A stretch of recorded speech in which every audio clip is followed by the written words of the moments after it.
Ladies and gentlemen, that was Lauryn Hill, the sweetest thing. You know what's not so sweet is these impeachment proceedings.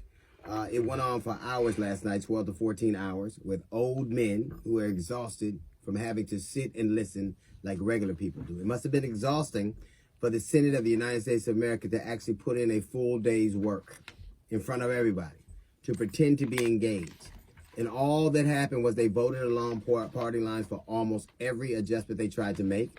The bottom line is they're insisting on having a trial with no evidence or documents. You know what they call a trial with no evidence or documents? A lynching.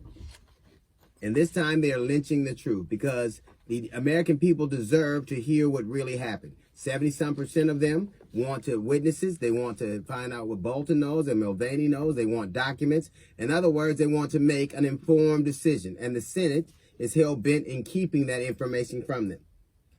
They say that no one is above the law, but they are when they have accomplices. And those accomplices sit in the Senate and pretend to listen and pretend to care with only one thing in mind, having a way out. The more people hear, the worse it gets for this president. He clearly obstructed justice. He planned, and he said it over and over again. He clearly denied the Ukraine those funds for his own personal devices. He was trying to mitigate the damage that was going to be done to him by Biden with the white working class. And there was no other reason than that. It was interesting because I hear people contorting backwards to find a way to justify what's happened. Well, they got the money eventually. Well, let me ask you something. If you took somebody hostage for a little while, still wouldn't they be hostage? You can't get nobody a little pregnant. You can't blackmail nobody a little bit. You can't break the law a little bit. They're trying to find these nuances that do not make sense. Ultimately, it is this. It is up to the Senate to decide what happens to this president's fate. It is up to, in terms of being removed from office. It's up to the American people to decide what they'll tolerate.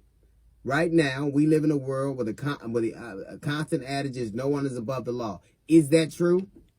We're watching right now people. Donald Trump committed the crime, and the Senate is trying to drive the getaway car. It is ultimately this. Now we're going, I said this before on a note from the GED. Now we get to decide what truth is. We get to parse it out. We get to contort it. We get to minimize it. We get to make it fit into whatever, shoehorn to whatever idea of it is. Is you is or is you ain't? Did he did it? Did he do it or did he not? If he violated the trust that people had in him and abused his office, he should be impeached and removed from office. If he did not communicate with Congress, if he tried to obstruct Congress, he should be removed from office. Because people do not seem to understand this. It won't always be a president you like and from your party in office. And what you're doing right now is saying everything is okay.